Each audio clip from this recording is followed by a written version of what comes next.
Assalamualaikum warahmatullahi wabarakatuh. Waalaikumsalam warahmatullahi Warahmatullahi wabarakatuh. wabarakatuh. Bismillahirrahmanirrahim. Alhamdulillahi rabbil alamin. Wabihi nasta'in ala umurid dunya waddin. Wassalatu wassalamu ala ashrafil anbiya wal mursalin. Sayyidina wa maulana Muhammadin. Wa ala alihi wa ashabihi ajma'in. Wa la hawla wa la quwwata illa billahil aliyyil azim. Subhanaka la ilma lana illa ma 'allamtana innaka antal alimul hakim. Allahumma anfa'na bima 'allamtana wa 'allimna ma yanfa'una wa zidna ilma. Amin ya rabbal alamin.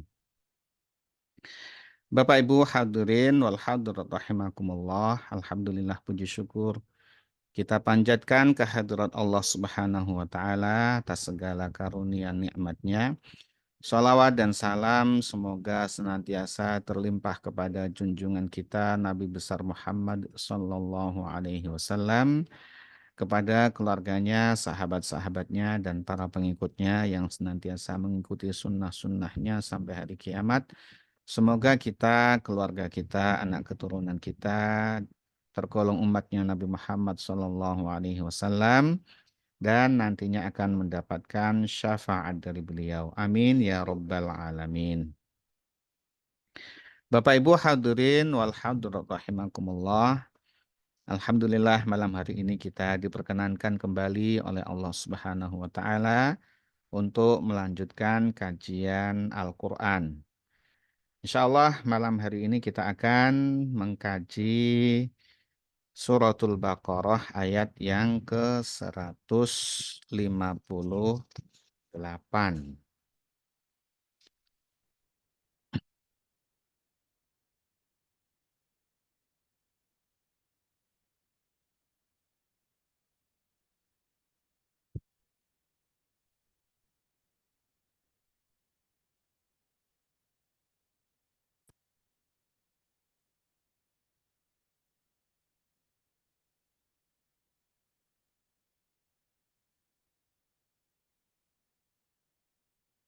Qala Allah Ta'ala fi kitabihil karim wa huwa asdaqul qailin. A'udzu billahi minasyaitonir rajim. Bismillahirrahmanirrahim. Innas safa wal marwata min sya'airillah.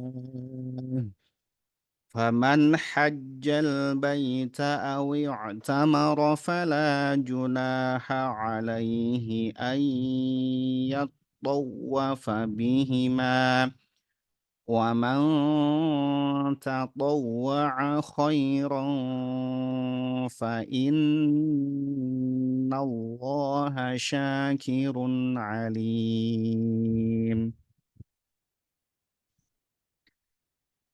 Pada ayat-ayat sebelumnya kita telah diterangkan oleh Allah Subhanahu wa taala, ini mulai ayat yang ke-124 ya, kaitan dengan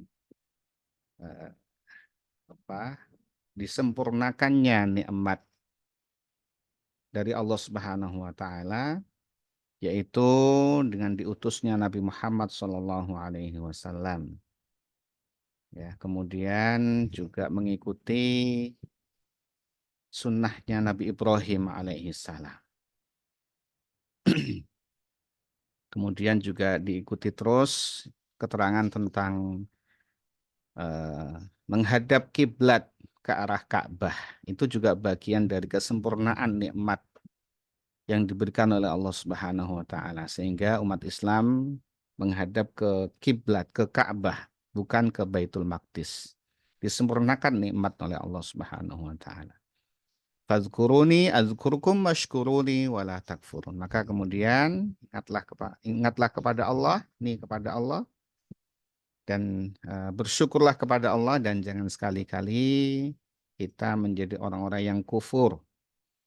Nah, kemudian dengan nikmat dari Allah Subhanahu wa taala berupa kesempurnaan Islam sampai tadi itu sampai menghadap kiblat ke Ka'bah itu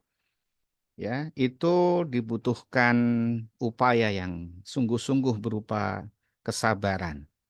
Maka ya ayyuhalladzina amanu sta'inu bis sabri wassalah. Dengan sabar dan juga dengan sholat. Ya, sholat disebutkan karena memang ibadah sholat itu ibadah yang wajib dan akan ketemu terus dalam waktu yang sudah ditentukan sehari 5 kali. Ya, kita harus sholat itu nggak boleh tidak boleh ditinggalkan sama sekali. Sehingga disebutkan di situ sholat dan sabar. Nah, kesabaran sudah diterangkan oleh Allah Subhanahu wa taala beberapa jenisnya. Semua ketaatan harus diikuti dengan kesabaran. Tidak ada kesabaran, maka kita tidak akan bisa istiqomah. Kemudian juga kesabaran dalam arti eh, menerima ujian dari Allah Subhanahu wa taala, ya, baik berupa ya ketakutan, kelaparan, berkurangnya jiwa, dan kemudian buah-buahan sudah disampaikan oleh Allah Subhanahu wa taala. Dan Nabi Muhammad SAW diperintahkan untuk memberikan kabar gembira kepada orang-orang yang sabar, yaitu adalah orang-orang yang ketika ditimpa musibah kepada mereka, mereka mengucapkan doa istirja, inna lillahi wa inna ilaihi raji'un. Ya. Nah, kemudian pada ayat ini itu juga terkait dengan ayat sebelumnya. Ini menerangkan tentang Sofa dan Marwah. Jadi kalau dikaitkan dengan ayat sebelumnya, maka ini sebagai sambungan dari yang pertama dulu itu, syariatnya Nabi Ibrahim alaihi salam tadi itu, yaitu haji di eh, Ka'bah, haji ke Mekah ya. Haji ya, syariat haji di ayat-ayat yang disebutkan sebelumnya itu. Dan juga ini buah dari kesabaran. Kesabaran dari istrinya Nabi Ibrahim alaihissalam dan anaknya yaitu Nabi Ismail alaihissalam. Keduanya ya adalah hamba Allah yang saleh dan juga Nabi Ibrahim tentunya. Ya. Keduanya diuji oleh Allah Subhanahu wa taala yaitu di tengah lembah yang panas tandus, tidak ada air sama sekali. Ya, diuji maka terasalah Siti Hajar, Dewi Hajar dan putranya Ismail itu kehausan yang sungguh sangat haus. Kehausan dan kepayahan. Dan inilah ujian. Ini adalah ujian. Maka kemudian Dewi Hajar ya berusaha untuk mencari air. Ya, karena beliau tahan tapi dengan anaknya yang menangis itu beliau berupaya mencari air dan berdoa kepada Allah Subhanahu wa taala. Ya, meminta kepada Allah. Ya Allah ya, minta doa kepada Allah agar diberikan air. Sehingga beliau mundar-mandir lari dari Sofa ke Marwah itu. Ya. Jadi kesabaran itu bukan berarti pasrah dan tidak melakukan apa-apa, sabar ya, sudah nggak dapat pekerjaan, sabar terus tidak ngapa-ngapain, bukan begitu ya. Sabar upayanya sungguh-sungguh si Dewi Hajar ini ya, Sofa Marwah, sehingga kemudian buah dari kesabaran ini, maka kemudian Allah Subhanahu Wa Taala ya munculkan air Zam-Zam, ya, air yang penuh berkah. Dan sampai hari kiamat itu air Zam-Zam itu kita bisa menikmatinya, ya. Semua umat Islam ya itu bisa menikmatinya ketika eh, haji ke Mekah. Atau yang di rumah yang tidak haji bisa juga mendapatkan air Zam-Zam itu. Berkah dari kesabarannya Dewi Hajar dan Nabi Ismail alaihissalam. Nah, sejak itu kemudian syariat Sofa Marwah sa'i itu dilakukan oleh generasi penerus. Seterusnya diikuti oleh generasi berikutnya, generasi berikutnya, generasi berikutnya. Tetapi kemudian Lama-kelamaan ini ada melenceng ya. Ya memang begitulah ya manusia itu kalau tidak ada yang mengingatkan cenderung akan melenceng ya. Nafsu itu cenderung akan membawa sesuatu yang menyimpang. Nah, sampai suatu saat ada seorang laki-laki dan seorang perempuan. Laki-laki bernama Asafa atau Isfa ya, nama disebutkan di dalam kitab tafsir, salah satunya kitab Sawi ya, Isfa dan juga Nailah yang perempuan namanya Nailah. Ini melencengnya sudah sangat jauh. Ya, dia melakukan zina, perzinahan di dalam Ka'bah. Kedua orang ini berzina di dalam Ka'bah. Maka kemudian ya keduanya dijadikan batu oleh Allah Subhanahu wa taala dalam wujud aslinya ya manusia tapi menjadi batu. Satu adalah Asafa yang dia kemudian menjadi batu ketika berada di Bukit Sofa dan si saat ini Nailah perempuannya itu menjadi batu ketika dia ada di Bukit Marwah. Kedua bukit ini berdekatan dengan Masjidil Haram. Nah, batu ini ya awalnya sih tidak apa-apa ya. Orang Sofa Marwah sa'i itu mondar-mandir itu lari-lari kecil antara Sofa dan Marwah awalnya tidak apa-apa. Lama kelamaan semakin melenceng makin melenceng ya itu karena ada ajakan dari setan. Sehingga lama-lama ketika orang itu sa'i dari Sofa ngelus-ngelus dulu patungnya Asfa tadi itu. Kemudian sampai Marwah, ngelus-ngelus lagi patungnya Nailah. Awalnya sih ngelus-ngelus saja, tapi lama-lama makin melenceng ya, makin menjadikan patung itu menjadi satu ritual ya.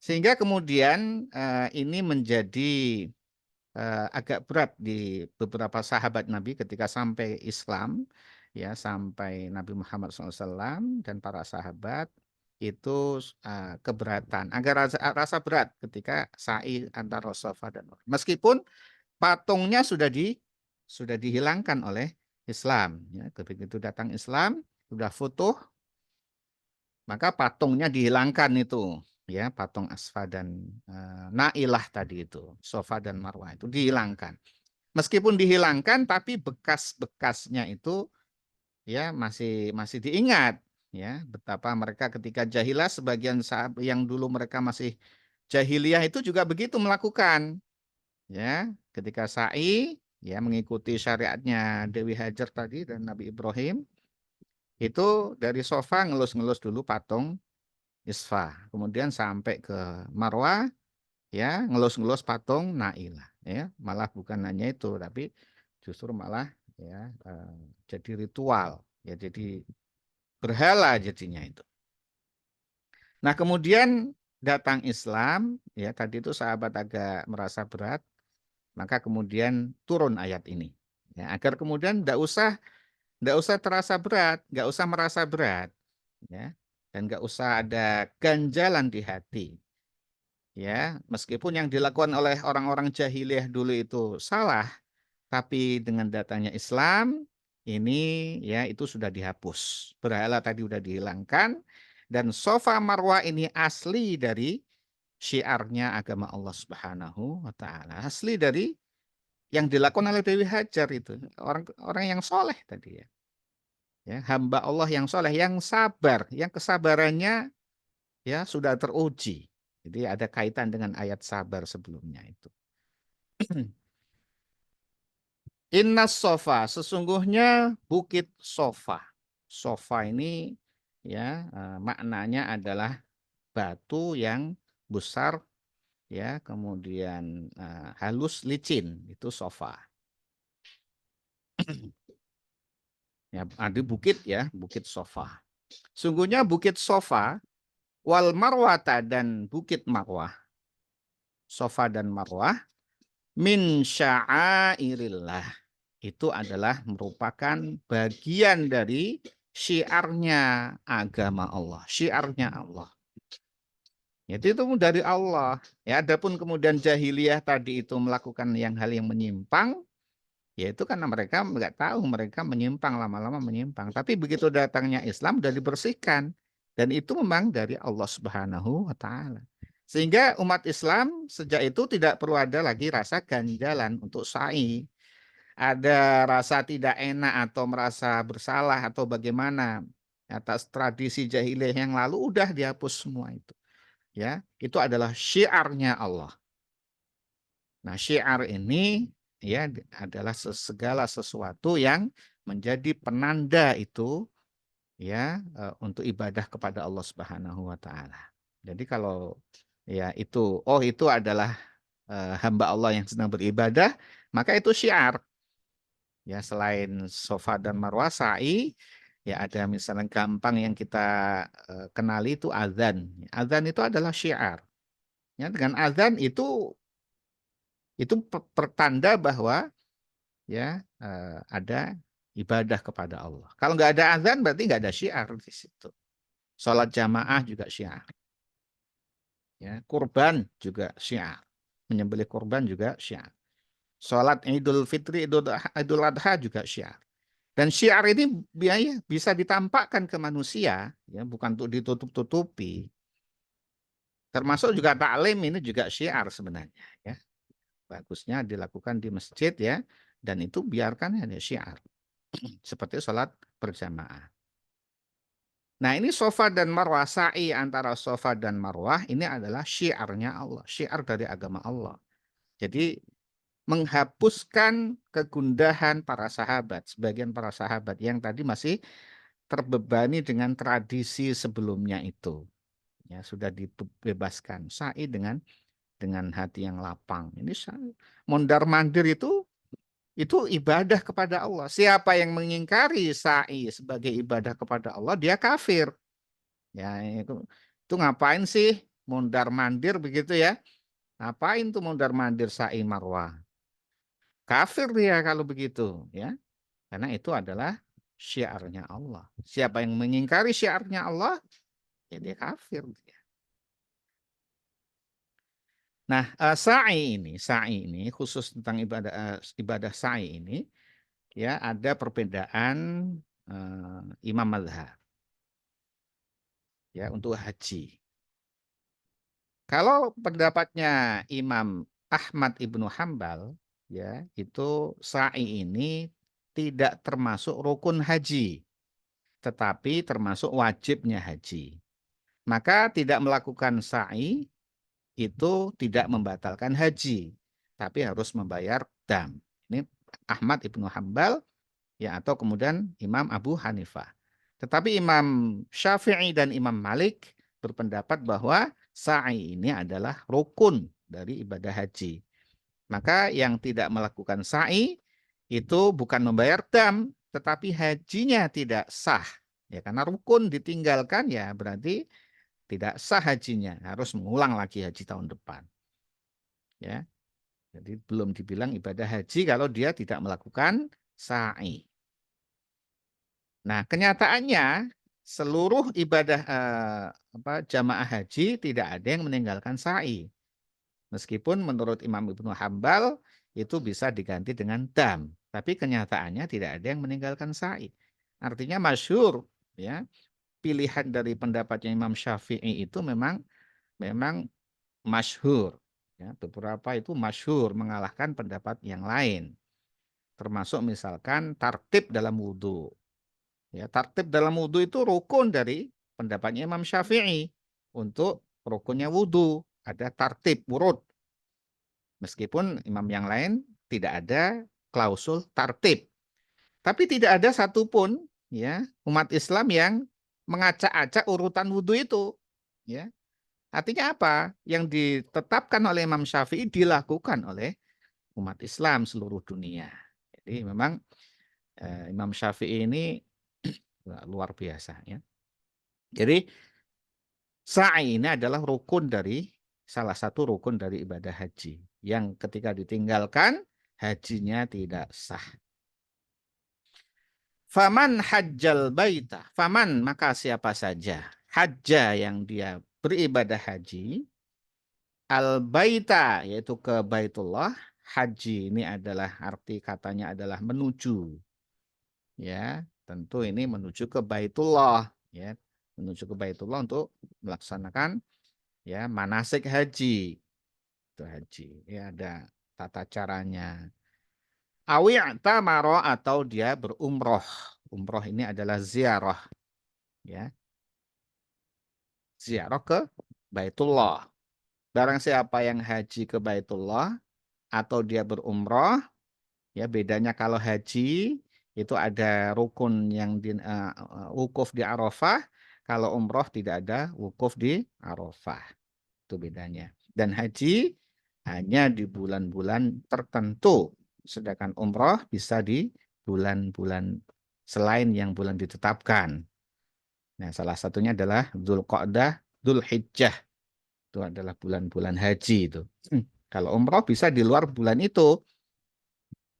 Bisa di bulan Ramadan, bulan Syawal, atau di bulan-bulan yang lain itu umroh bisa. Dan umroh tidak ada wukuf di Arafah. Barang siapa yang haji ke Baitullah atau dia umroh, fala junaha, maka tidak ada dosa. Itu untuk menghilangkan tadi keberatan para sahabat, sebagian sahabat tadi itu kayaknya masih trauma dengan tradisi jahiliyah yang ada patung, ada berhala, ya, Isfa dan Nailah tadi itu, ya.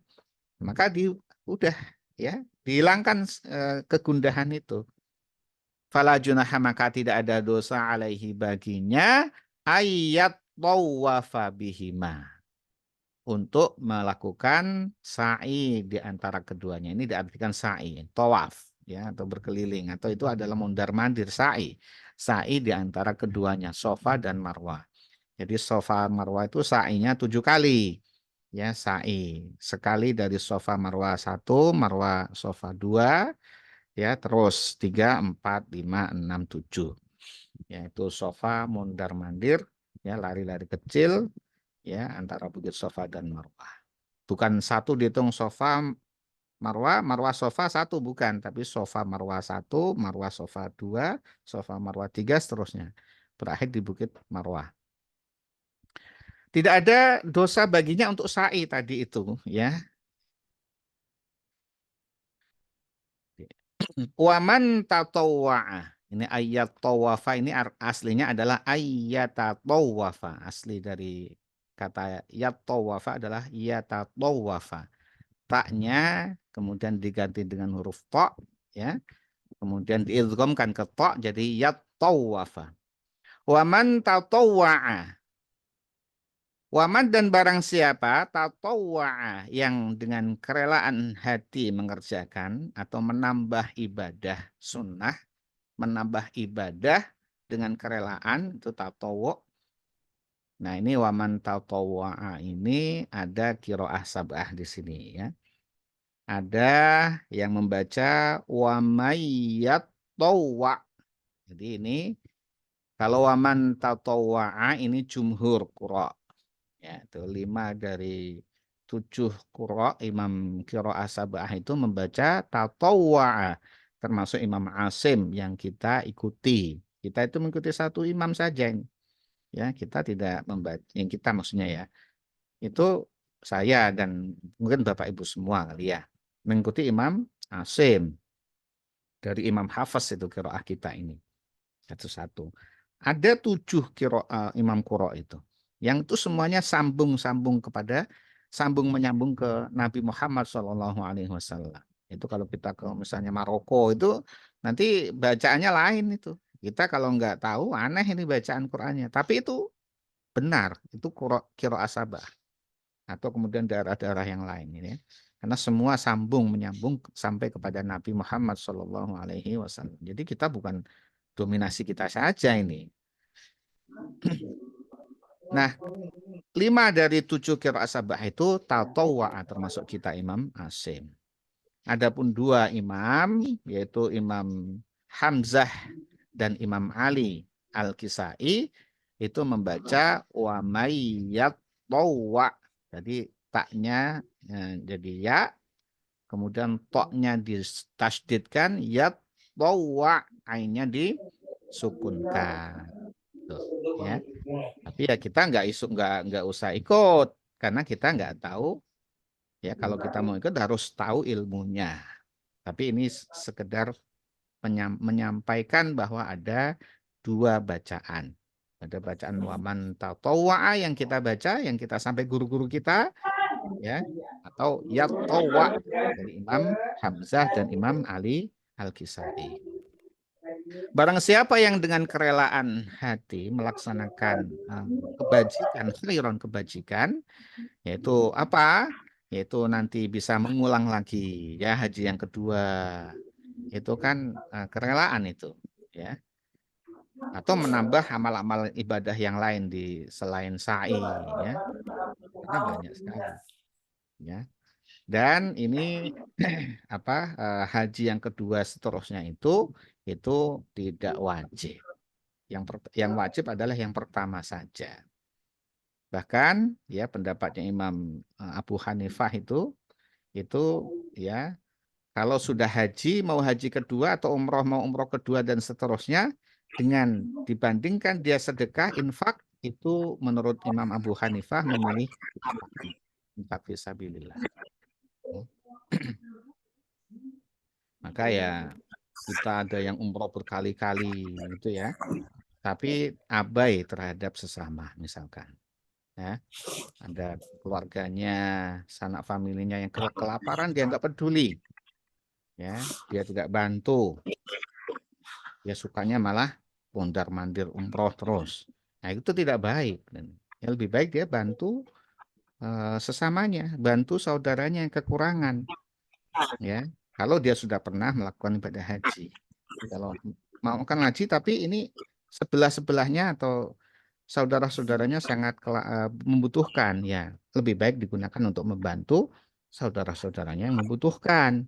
Nah, kecuali sudah semua terbantu, sudah semua mapan bagus semua, ini mau bantu siapa lagi nih? Udah nggak ada nih, ya seolah-olah begitu. Nah, silakan untuk kedua kali, ketiga kali, silahkan itu. Ya. Tapi kalau masih ada yang membutuhkan dan itu dibutuhkan, misalnya orang tua kita, kakak kita, famili kita sakit, butuh biaya, biayanya itu harusnya kita buat untuk haji yang ketiga misalkan. Orang tua butuh biaya, ya lebih baik untuk orang tua, untuk biaya kesehatan orang tua kita, dan seterusnya.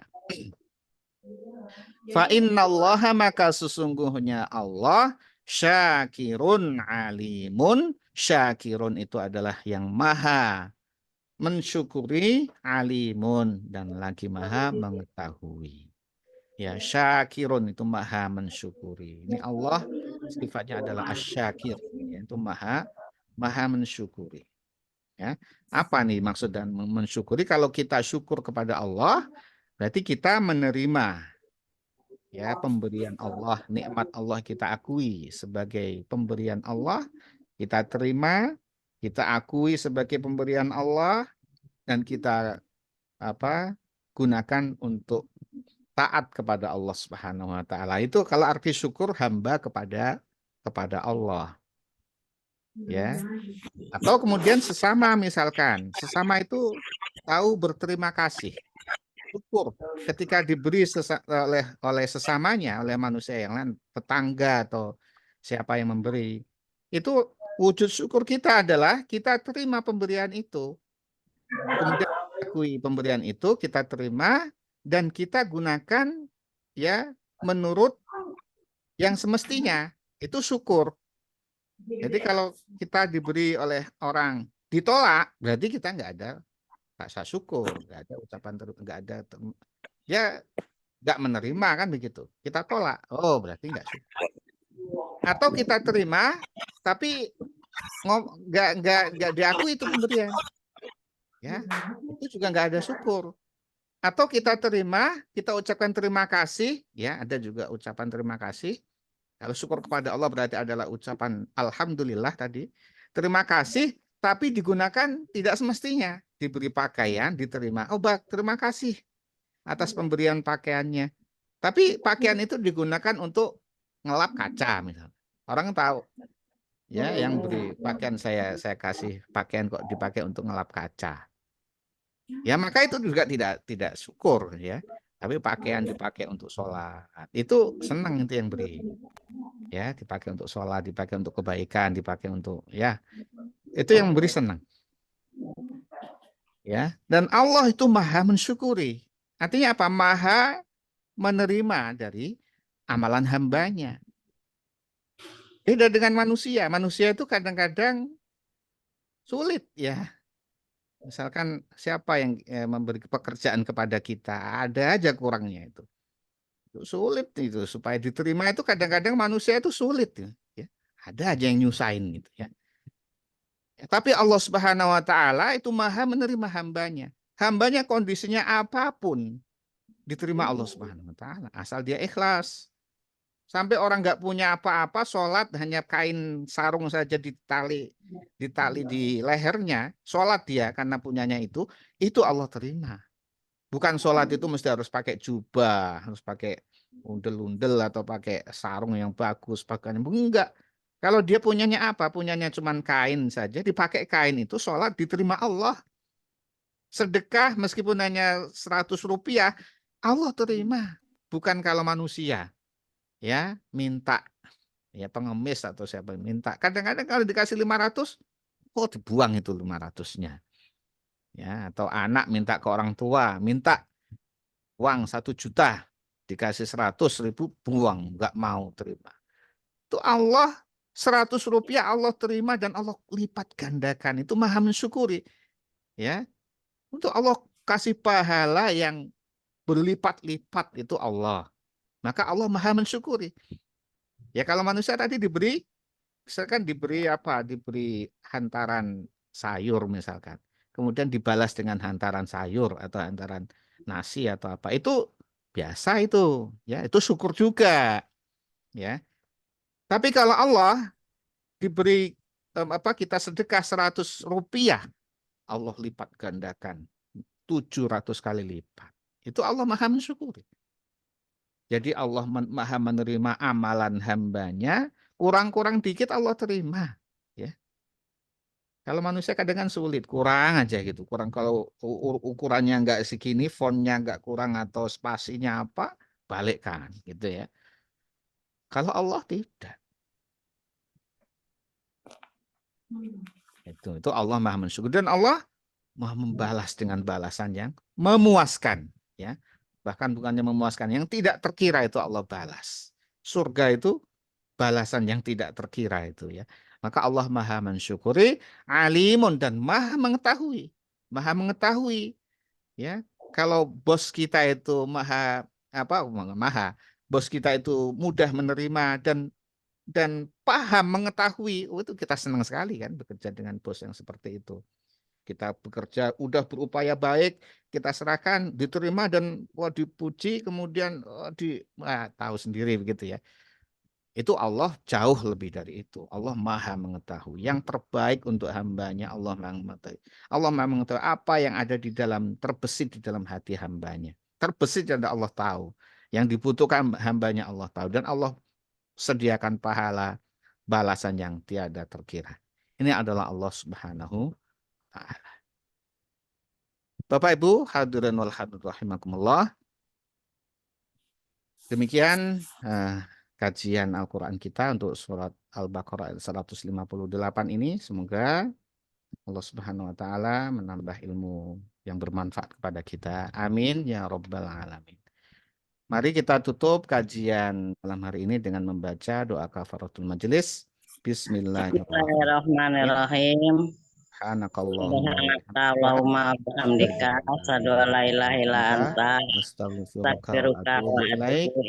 Walafu minkum. Wassalamualaikum warahmatullahi wabarakatuh. Waalaikumsalam warahmatullahi